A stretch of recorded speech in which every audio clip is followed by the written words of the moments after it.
नमस्कार दोस्तों, जय हिंद। स्वागत है आप सभी का यूपी रेगुलर क्लासेस के इस ऑनलाइन प्लेटफॉर्म पे। जैसा कि आपको पता है कि अभ्यास सीरीज 2.0 में हम लोग यूपी पीएससी के जो आर एग्ज़ाम है उसके लिए पूरा रिवीजन कर रहे हैं, वो भी थ्योरी बेस में। ठीक है, तो आज हमारी क्लास रहने वाली है मॉडर्न हिस्ट्री की। मॉडर्न हिस्ट्री में भी सबसे इंपॉर्टेंट है क्लास नंबर 6। इसके पहले 5 क्लास हो चुकी है, इनको जरूर देख लेना, सभी की प्लेलिस्ट बनी हुई है। ठीक है, और सभी क्लासेस एक दूसरे से कनेक्टेड होती हैं थ्योरी वाली, तो इस वजह से 5 भी जरूर देख लेना है। ठीक, तो 5 क्लासेस में क्या क्या कवर किया है हमने वो भी देख लेंगे, और आज 6वीं क्लास में क्या कवर करेंगे, और कुछ चीज़ें आज नई तरीके से शुरू होंगी। ठीक है, तो उसको थोड़ा समझना। तो चलिए शुरुआत करते हैं सेशन की। उससे पहले चैनल पर नहीं सब्सक्राइब, वीडियो को लाइक और शेयर जो कर देना। कोई भी क्वेरी हो तो बता देना कमेंट पे। ठीक है, देखिए सबसे पहले मैं जो बात करना चाह रहा हूँ,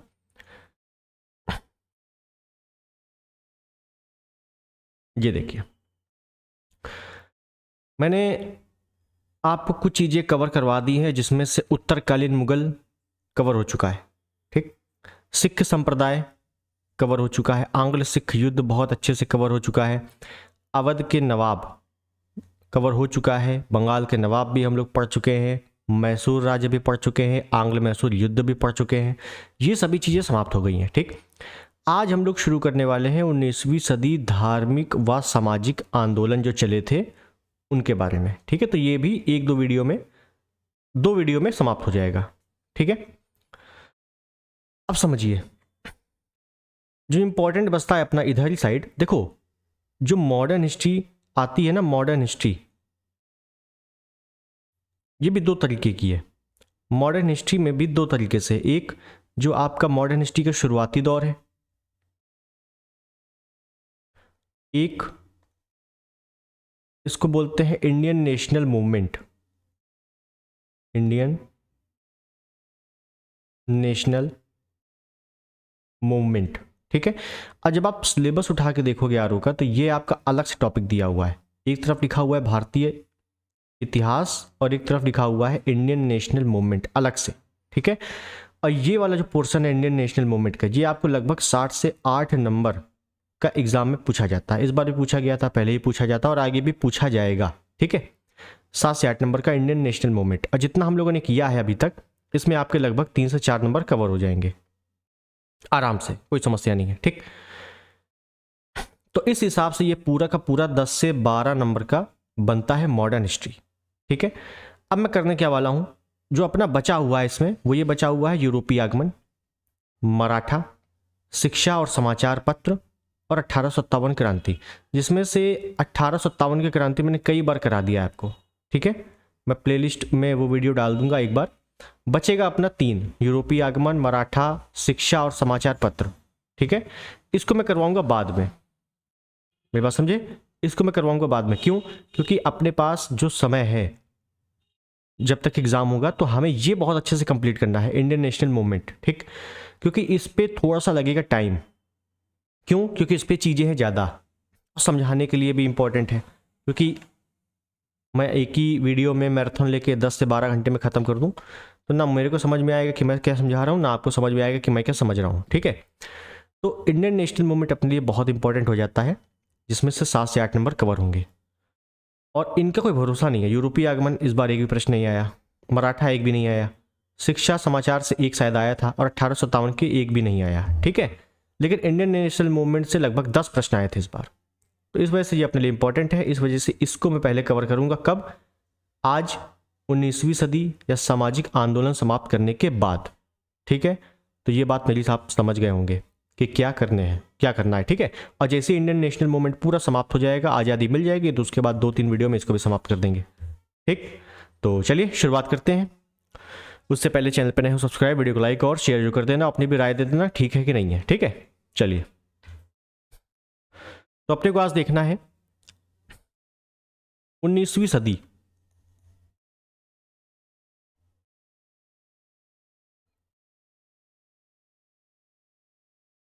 के धार्मिक व सामाजिक आंदोलन। यहां से प्रश्न आए थे, इस बार भी आए थे और आगे भी आएंगे। ठीक है, तो सबसे पहले इस पे हम लोग क्या क्या देखेंगे, इस पे हम लोग देख लेंगे ब्रह्म समाज के बारे में, कैसे क्या क्या हुआ है इसमें। फिर हम लोग देख लेंगे आर्य समाज के बारे में, ठीक है, परमहंस के बारे में, परमहंस, फिर देव समाज, प्रार्थना समाज, प्रार्थना समाज। तो इन सभी के बारे में देखना है क्या क्या योगदान था इनका, जो है 19वीं सदी में जो धार्मिक आंदोलन या सामाजिक सुधार आंदोलन हुए थे, इनका क्या क्या योगदान था। ठीक है, तो चलिए, तो सबसे पहले हम लोग देखते हैं राजा राम मोहन राय और उनका जो ब्रह्म समाज है।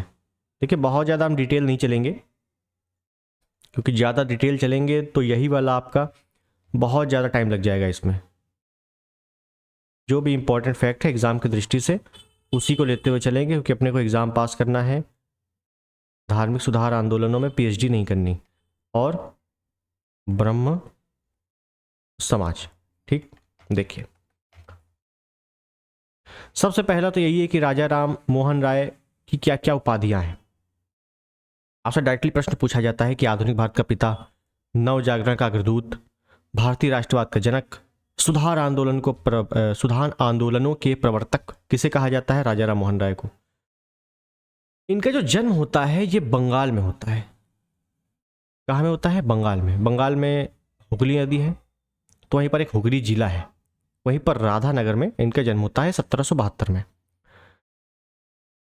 अब इनका क्या क्या योगदान था सामाजिक आंदोलन में वो देखेंगे। ठीक, तो सबसे पहले हम लोग लिखते भी चले उपाधियां। राजा राम मोहन राय की अगर उपाधियां पूछ ले, क्योंकि यहां से डायरेक्टली प्रश्न आते हैं, तो उपाधियां क्या क्या है? आधुनिक भारत का पिता भी कहा जाता है इनको, आधुनिक भारत का पिता, नव जागरण का अग्रदूत, नव जागरण का अग्रदूत भी इनको कहा जाता है, भारतीय राष्ट्रवाद का जनक कहा जाता है, भारतीय राष्ट्रवाद का जनक भी इनको कहा जाता है। ठीक है, तो ये तीन मैंने लिख दिए, इंपॉर्टेंट है। इनका जो जन्म होता है, समझिएगा, इनका जो जन्म होता है ये होता है 1772 में। कहाँ पर? बंगाल में। तो ये कहाँ के निवासी थे? बंगाल के। कभी कभी मिलान करने को आ जाता है ये कहाँ जन्मे थे, एक तरफ दे देगा राजा राम मोहन राय, एक तरफ दे देगा दयानंद सरस्वती, स्वामी विवेकानंद। तो इनका जन्म कहाँ हुआ था? ठीक है, तो ध्यान रखना इनका जन्म हुआ था बंगाल में, बंगाल में राधानगर, हुगली जिले का राधानगर में। ठीक, इनके जो पिता थे, पिता का नाम क्या था? रमाकांत।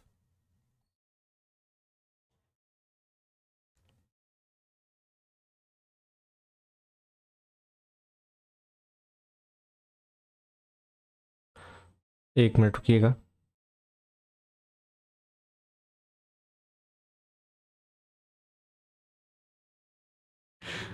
तो पिता कौन थे इनके? तो देखिएगा, रमाकांत। क्या कौन थे? रमाकांत। जो रमाकांत इनके पिता थे ना, ये बंगाल नवाब के यहाँ कार्य करते थे, बंगाल नवाब के यहाँ कार्यरत थे, कार्यरत। किसी पद पे होंगे, क्या दिक्कत है? ठीक है, अब जो राजा राम मोहन राय हैं,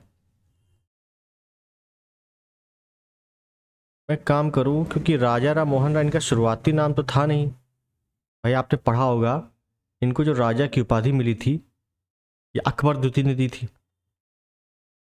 मैं लिखूं राम मोहन राय। तो राम मोहन राय की जो शिक्षा हुई थी, शिक्षा वो कहाँ हुई थी? वो हुई थी पटना और वाराणसी में। कहाँ? पटना और वाराणसी में। वाराणसी से इन्होंने संस्कृत की शिक्षा ग्रहण की और पटना से इंग्लिश की। ठीक है, अब इतना डिटेल लिखने की आवश्यकता नहीं है, बस इतना याद रखना है इनको 12 भाषाओं का ज्ञान पता था, 12 भाषाओं का ज्ञान था, 12 भाषाओं का ज्ञान, बड़ी बात होती है। ठीक है, स्टेटमेंट में क्वेश्चन आ जाते हैं कभी कभी कि इनको 12 भाषाओं का ज्ञान था, इनकी शिक्षा पटना व वाराणसी में हुई थी, इस प्रकार से। अब इनकी जो है एक समस्या थी कि मूर्ति पूजा का ये खंडन किया करते थे कि भाई मूर्ति पूजा सही नहीं है, मूर्ति पूजा का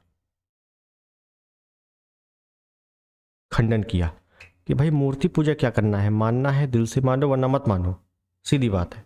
लेकिन मूर्ति पूजा मत करो, मूर्ति पूजा में इनकी आस्था नहीं थी। अब आस्था नहीं थी तो मूर्ति पूजा का इन्होंने सबसे पहला जो खंडन किया था, समझिएगा, इन्होंने मूर्ति पूजा का जो खंडन किया था सबसे पहले 1809 में इनकी एक पुस्तक आई थी, इस पुस्तक का नाम पूछा जाता है, क्या नाम था? तुहफात उल मुआहिदीन, तुहफात उल मुआहिदीन, या इसी को बोला जाता है एकेश्वरवादियों का उपहार, एकेश्वर वादियों का उपहार। इसी पुस्तक में सबसे पहले मूर्ति पूजा का खंडन किया। सीधे से आएगा कि राजा राम मोहन राय ने मूर्ति पूजा का खंडन निम्नलिखित में से किस पुस्तक में किया था?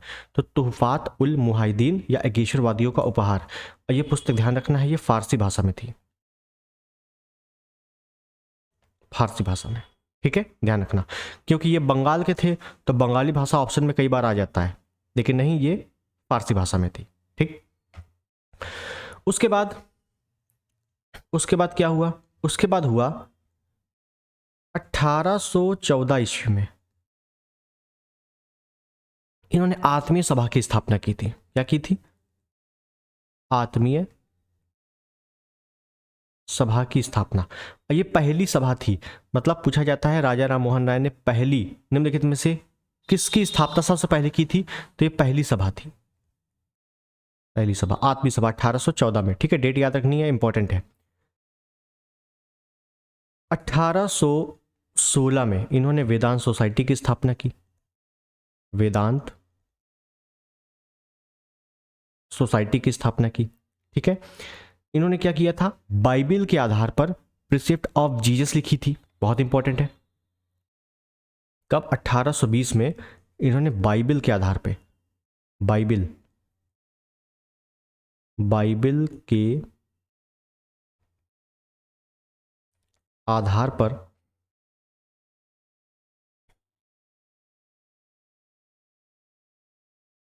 प्रिसेप्ट्स ऑफ जीसस लिखी, ठीक है। अब समस्या ये थी कि जो लोग थे वो कह रहे थे यार ये बाइबल के आधार पर प्रिसेप्ट ऑफ जीसस लिख रहे हैं भैया, ये तो हिंदू नहीं है, ये बाइबल का ज़्यादा प्रचार कर रहे हैं, ये हिंदू नहीं है। इसी वजह से इनके प्रकाशन पर रोक लगा दी, प्रकाशन पे रोक लगा दी, प्रकाशन रोका। अब क्या करें? तो इसी वजह से राजा राम मोहन राय ने इसका जो प्रकाशन करवाया था, समझिएगा, प्रिसेप्ट ऑफ जीसस का 1820 में लिखी गई थी, लेकिन इसका जो प्रकाशन हुआ था वो हुआ था 1823 में, वो भी जॉन डिग्बी की सहायता से, की हेल्प से। अब प्रकाशन हुआ कहाँ था? ये हुआ था लंदन में। कहाँ हुआ था? लंदन में। तो ये थोड़ा पॉइंट ध्यान रखना, ये कई बार आया है कि राजा राम मोहन राय ने बाइबल के आधार पर प्रिसेप्ट ऑफ जीसस का प्रकाशन किसके सहयोग से किया था? तो जॉन डिग्बी के सहयोग से किया था। किसके सहयोग से? जॉन डिग्बी के सहयोग से। कहाँ? लंदन में। क्यों ऐसा प्रकाशन रोका क्यों था? क्योंकि बाइबल के आधार पर थी और लोग कह रहे थे कि आप जो है बाइबल का ज़्यादा प्रचार कर रहे हो, आप हिंदू नहीं हो, इस वजह से, ठीक। उसके बाद एक पॉइंट ध्यान रखना है कि 1821 ईस्वी में कलकत्ता में इन्होंने क्या किया था? एक इंपॉर्टेंट है, Calcutta Unitarian committee, Calcutta Unitarian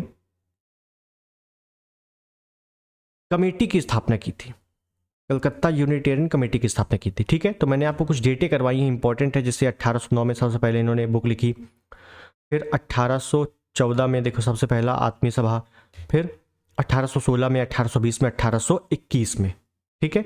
तो 1821 तक ये सब चलता रहा। इसके बाद क्या हुआ? जैसे मैंने बताया कि ये मूर्ति पूजा का विरोध करते थे, ये कहते थे ईश्वर एक है, मानना है तो सबको एक ही मानो। अब हुआ ये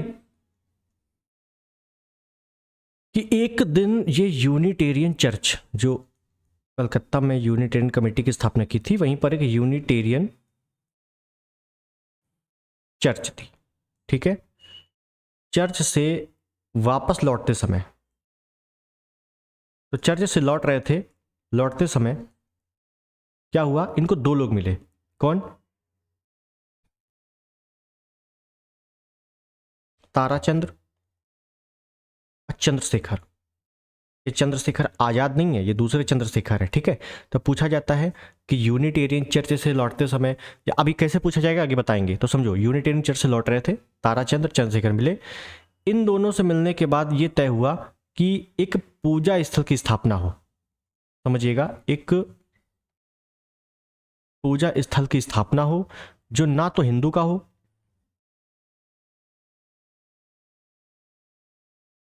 ना ईसाई का हो, मतलब सभी आए इसमें, सभी के लिए एक समान से उपयोगी हो। तो इस पे चर्चा हुई किसकी? राजा राम मोहन राय की। किनसे? ताराचंद्र और चंद्रशेखर से। इसी वजह से, इसी चर्चा के बाद इन्होंने क्या किया, 20 अगस्त 1828 को, 20 अगस्त 1828 को इन्होंने क्या किया, इन्होंने ब्रह्म समाज की स्थापना की। ब्रह्म समाज की स्थापना की। क्या, कब की? 1828 में। भले एक डेट ना याद रहे, लेकिन 1828, सॉरी हाँ 1828 याद रख लेना, सन वगैरह। तो ब्रह्म समाज की स्थापना की। इसी को अद्वैतवादी हिंदुओं की संस्था भी कहा गया। अद्वैतवादी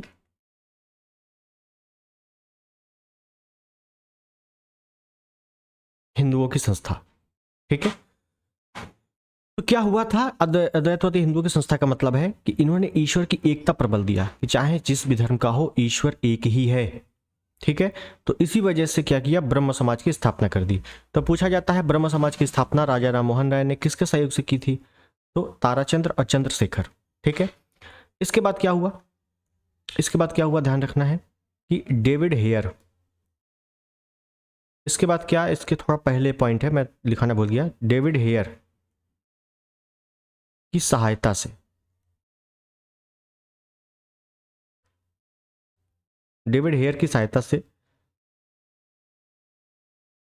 राजा राम मोहन राय ने 1817 में हिंदू कॉलेज जो कि कलकत्ता में था,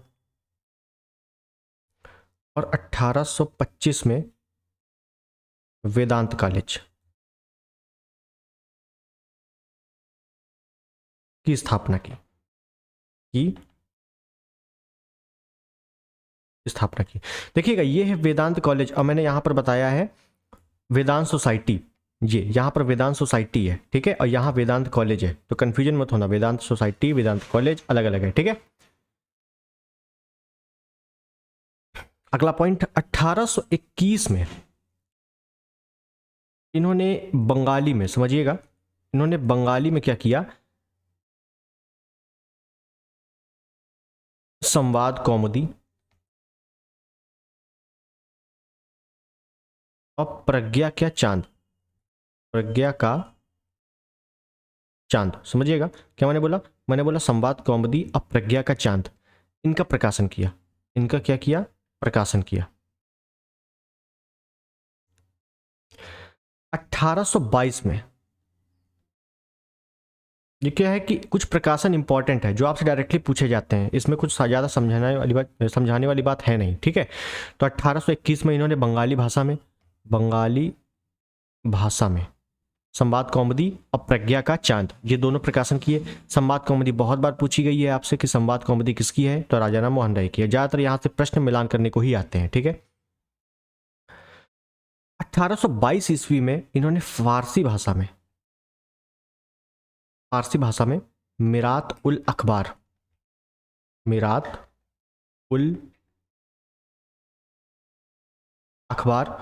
और 1822 में ही अंग्रेजी भाषा में ब्रह्मनिकल पत्रिका थी, तो ब्रह्मनिकल पत्रिका या मैगजीन का प्रकाशन किया। इनका क्या किया, प्रकाशन किया, ठीक है। तो यहां से प्रश्न आपके काफी अच्छे बनते हैं। सती प्रथा का विरोध किया था, आपको पता है, राजा राम मोहन राय ने।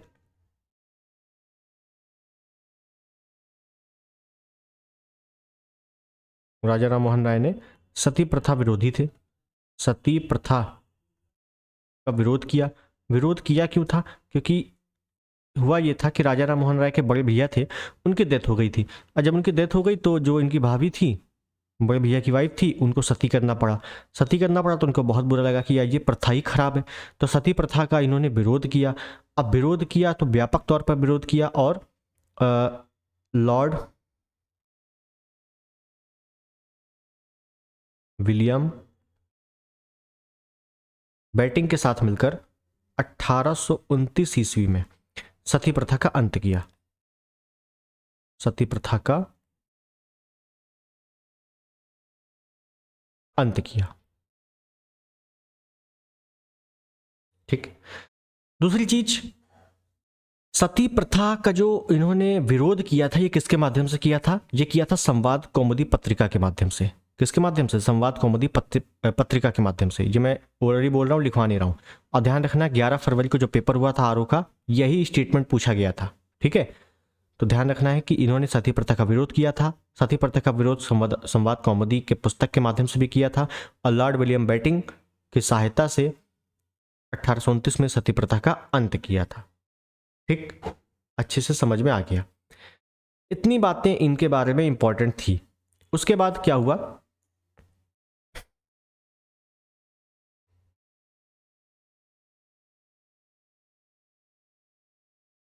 राजा राम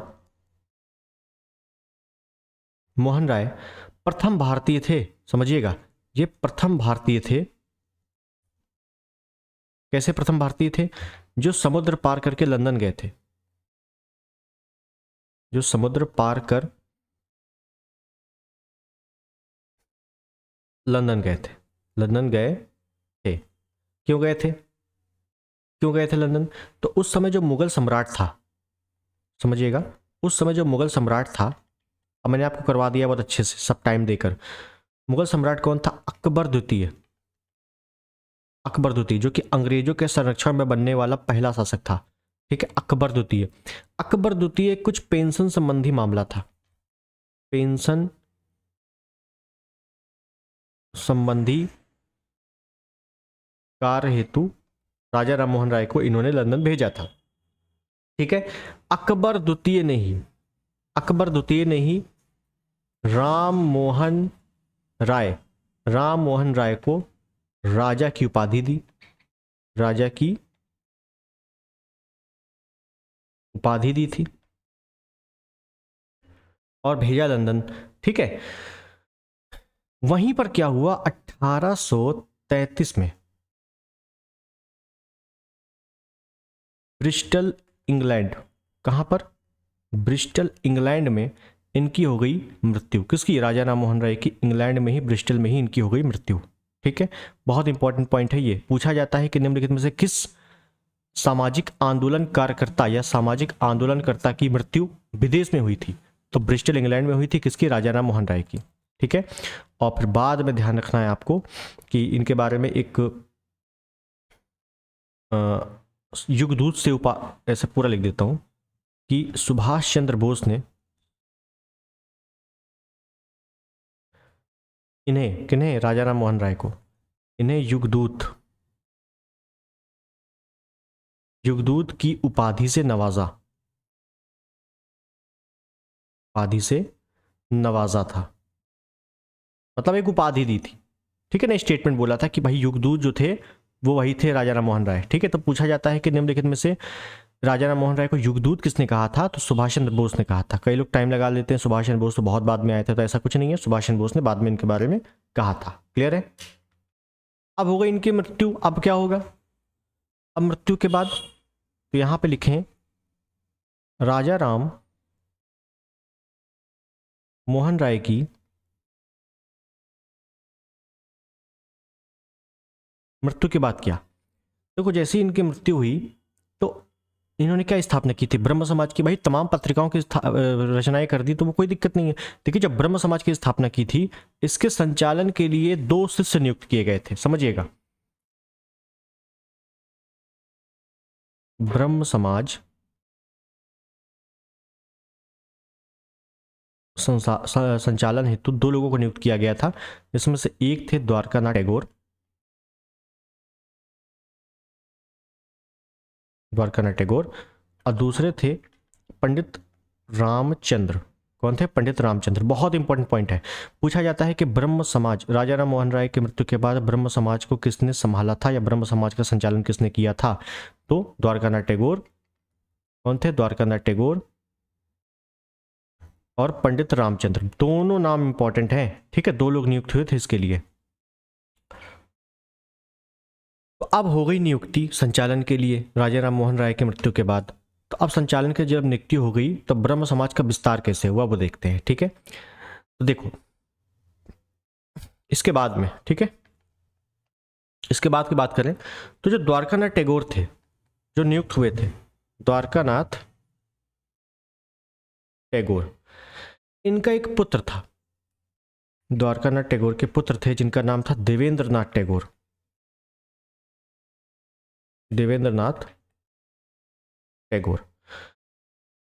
इनके हाथों में पूरी बागडोर आ गई ब्रह्म समाज की। पंडित रामचंद्र हट गए और द्वारकानाथ टैगोर हट गए। पूरी बागडोर द्वारकानाथ टैगोर के पुत्र देवेंद्रनाथ टैगोर के पास आ गई। ब्रह्म समाज की पूरी बागडोर मिली कब? 1843 में। 1843 में। और देवेंद्रनाथ टैगोर के बारे में एक चीज आपको पता होनी चाहिए कि देवेंद्रनाथ टैगोर ने ही 1839 में तत्वबोधिक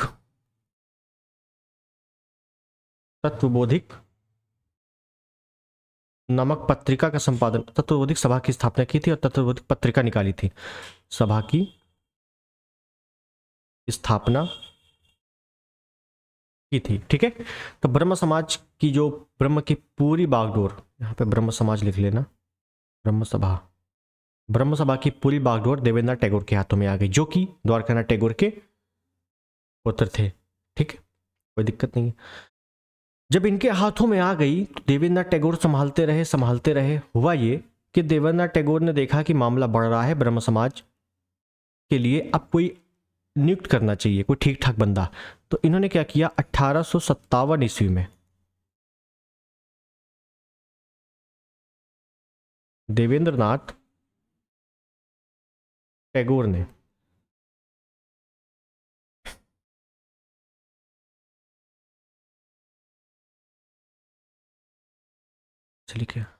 देवेंद्रनाथ टैगोर ने केशव चंद्र सेन को ब्रह्म समाज की, समझिएगा, केशव चंद्र सेन को ब्रह्म समाज की सदस्यता प्रदान की, सदस्यता दी और आचार्य बन गए। ये क्या बन गए? ये ब्रह्म समाज के आचार्य बन गए, आचार्य बने। मामला चलता रहा, ये भी अपनी साख बनाते रहे। कौन? केशव चंद्र सेन। अब दिक्कत ये थी, जैसे मैंने शुरुआत में बताया था कि जब ब्रह्म समाज थी वो क्या थी? ईश्वर की एकता पर उन्होंने बल दिया था कि ईश्वर एक है, सभी धर्म का समान होगा, सभी धर्म को समान महत्व दिया जाएगा। लेकिन केशव चंद्र सॉरी मैंने उल्टा बोल दिया, समझिएगा। जो ब्रह्म समाज था, मैं यहां पे अलग से बता रहा हूं, ठीक है ना। जब ब्रह्म समाज था वो आगे चलते चलते क्या हुआ कि हिंदू धर्म का अंग बना, कायदे का। मतलब ये इन्होंने कहा कि ये केवल हिंदू धर्म के लिए होगा, ठीक है। लेकिन जो केशव चंद्र सेन थे वो जानते थे कि मूलभूत सिद्धांत क्या है। तो केशव चंद्र सेन ने क्या किया? ये सभी धर्मों को साथ में लेकर चल रहे थे। क्या कर रहे थे कि सभी धर्मों के लिए इंपॉर्टेंट है, चाहे वो हिंदू हो, चाहे पारसी हो, मुस्लिम हो, ईसाई हो, सभी धर्म समान रूप से। देखिए जब ब्रह्म समाज जो देवेंद्रनाथ टैगोर के हाथों में आ गया तब क्या हो गया? ये हिंदू धर्म की एकता पर बल दे दिया, हिंदू धर्म को ही ज्यादा प्रमोट किया, ठीक है। तो जब हिंदू धर्म को प्रमोट किया और यहाँ पे सभी धर्मों को प्रमोट कर रहे हैं तो क्या हुआ? विवाद होगा कि नहीं होगा? वही हुआ, तो विवाद हो गया। अब समझिएगा, थोड़ी सी यहाँ पर चीजें क्रिटिकल है और ज्यादा हम डिटेल में जाना नहीं चाहते क्योंकि उतनी चीजें आती नहीं है, समझिएगा।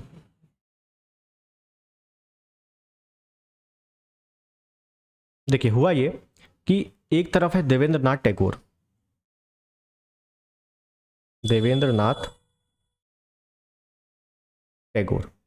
और एक तरफ है केशव चंद्र सेन।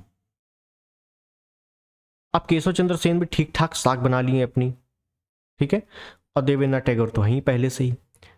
होता यह है कि इन दोनों में पड़ती है फूट।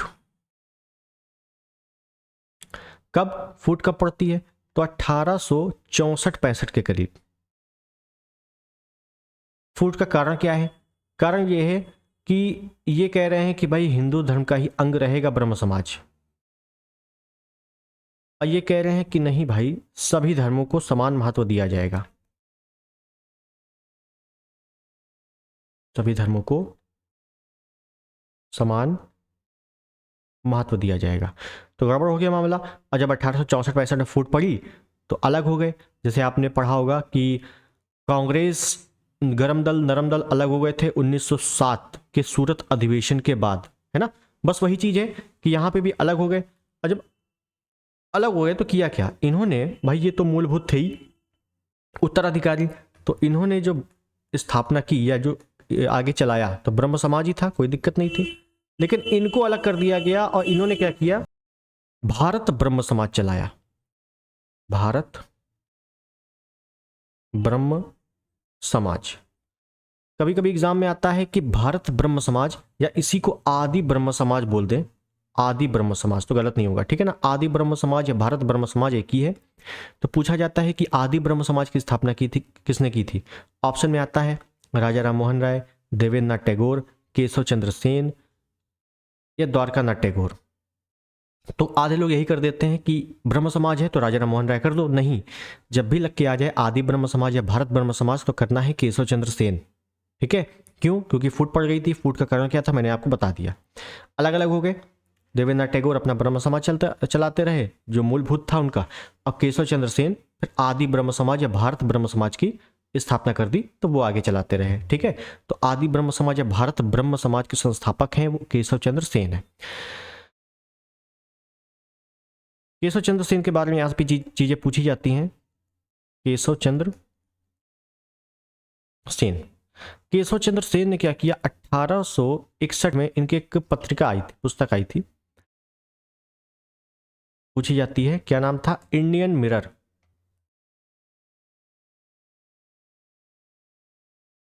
Indian mirror most important point है ये।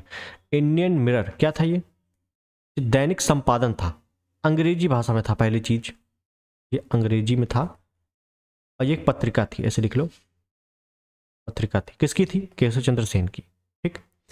केशव चंद्र सेन ने ही 1872 में ब्रह्म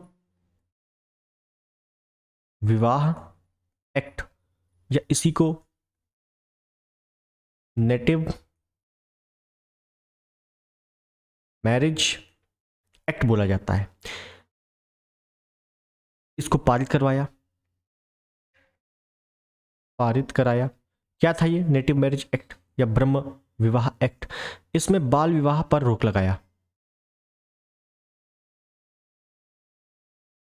जो बाल विवाह होते थे ना, बाल विवाह पर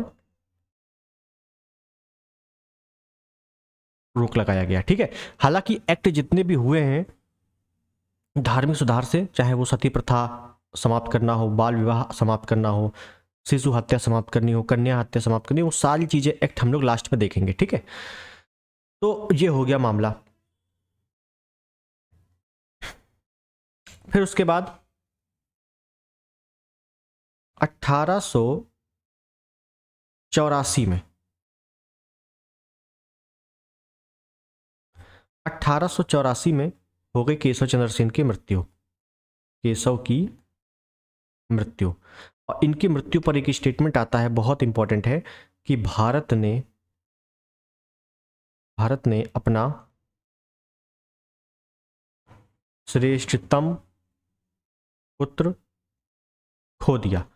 केशव चंद्र सेन की मृत्यु के बाद किसने कहा था कि भारत ने अपना श्रेष्ठतम पुत्र खो दिया? तो ये कहा था मैक्स मुलर ने, मैक्स मुलर ने। क्लियर है?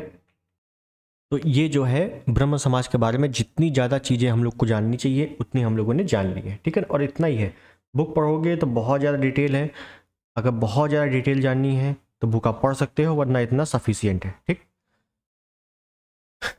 आगे चलते हैं। तो यहाँ पे ब्रह्म समाज हमारा समाप्त होता है, राजा राम मोहन राय समाप्त होते हैं। आगे चलते हैं। आगे एक आता है वेद समाज। और एक आता है प्रार्थना समाज।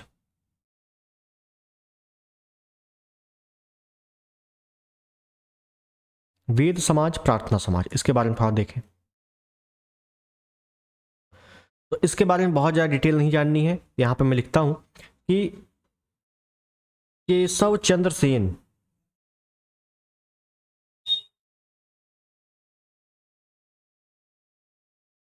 के प्रयासों से वेद समाज की स्थापना हुई मद्रास में।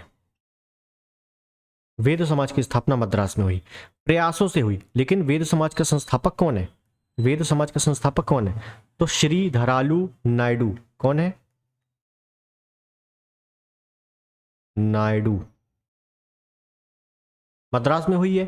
कब हुई है? 1864 में, 1864 ईस्वी में। ठीक है, तो केशव चंद्र सेन के प्रयासों से, ध्यान रखना है इनके सदस्य वगैरह पूछे नहीं जाते हैं। इसमें याद रखना, क्वेश्चन अगर आपसे पूछा जाए कि वेद समाज की स्थापना किसने की थी, तो श्री धरालू नायडू ने की थी। कहां पर की थी? मद्रास में की थी। फिर पूछा जाए वेद समाज की स्थापना किसके प्रयासों से की गई थी, तो केशव चंद्र सेन के प्रयासों से की गई थी। ठीक है, अच्छे से समझ में आ गया। अब ध्यान रखना है कि इसी वेद समाज को, अब चूंकि केशव चंद्र सेन के प्रयासों से स्थापना हुई थी, इसी वेद समाज को दक्षिण भारत का ब्रह्म समाज कहा जाता है। दक्षिण भारत का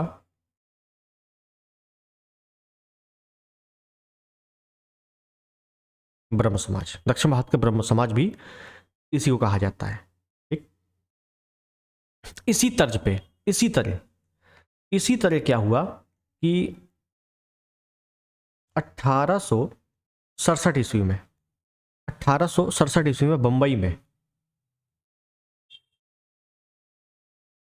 आत्माराम भिड़े, आत्माराम भिड़े नहीं भाई, आत्माराम पांडुरंग, आत्माराम पांडुरंग ने प्रार्थना समाज की स्थापना की।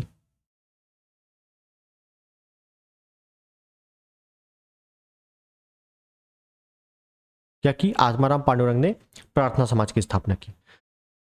किसके सहयोग से? प्रार्थना समाज की स्थापना किसके सहयोग से हुई? तो एम जी रनाडे, महादेव गोविंद रनाडे के सहयोग से। तो सहयोग यहां पे इंपॉर्टेंट है क्योंकि यहीं से प्रश्न पूछे जाते हैं। क्या कि ब्रह्म समाज की स्थापना, सॉरी, प्रार्थना समाज की स्थापना किसने की? आत्माराम पांडुरंग ने की। कहां पर? बंबई, महाराष्ट्र में। कब? 1867 में। किसके प्रयासों से? एम जी रनाडे के प्रयासों से। वेद समाज की स्थापना किसने की? श्री धरालू नायडू ने। कहां पर? मद्रास में। कब? 1864 में। किसके प्रयासों से? केशव चंद्र सेन के प्रयासों से। दक्षिण भारत का ब्रह्म समाज किसे कहा जाता है? तो वेद समाज को ही कहा जाता है। ठीक है, कुछ फैक्ट और देख लेते हैं यहीं पर, एक्स्ट्रा फैक्ट देख लेते हैं। क्या कि अगर आपसे पूछा जाए सार्वजनिक समाज, सार्वजनिक समाज की स्थापना किसने की? तो सार्वजनिक समाज की स्थापना एम जी रनाडे ने ही की थी। बहुत बार पूछा गया है। कब? 1871 में। ठीक है, फिर उसके बाद पूछा जाए कि Deccan education society, Deccan education society की स्थापना किसने की थी? तो ये भी एम जी रनाडे ने की थी। कब? 1884। ठीक है, फिर अगर पूछा जाए कि विधवा विवाह, समझिएगा, विधवा विवाह, विधवा विवाह को प्रचारित करने के लिए,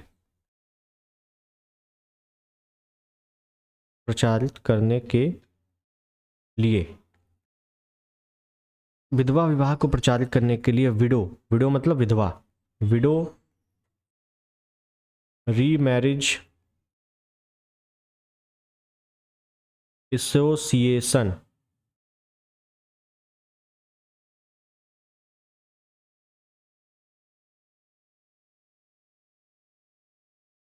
window remarriage association, most important point, इसकी स्थापना 1891 में की गई थी। महाराष्ट्र में किसने की थी? एम जी रनाडे ने। बहुत इंपॉर्टेंट पॉइंट है ये। ठीक है, किया कि विडो रीमैरिज एसोसिएशन या विधवा विवाह को प्रचारित करने के लिए एसोसिएशन बनाया गया था जिसको विडो रीमैरिज एसोसिएशन कहा गया। कब? 1891 में। कहाँ? महाराष्ट्र में। एमजी रनाडे ने। तो एमजी रनाडे ने देखो क्या क्या किया है, ठीक है।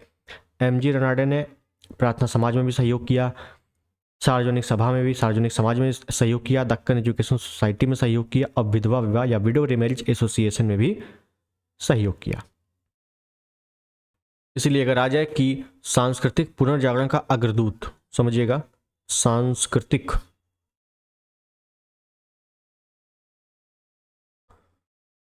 पुनर्जागरण का अग्रदूत किसे कहा जाता है? तो आप साफ साफ लिख देना एमजी रनाडे को, ठीक। बस इतना ही है इंपॉर्टेंट, ठीक है। अब हम लोगों ने काफ़ी कुछ पढ़ लिया। अब आगे जो आएगा वो आएगा आर्य समाज।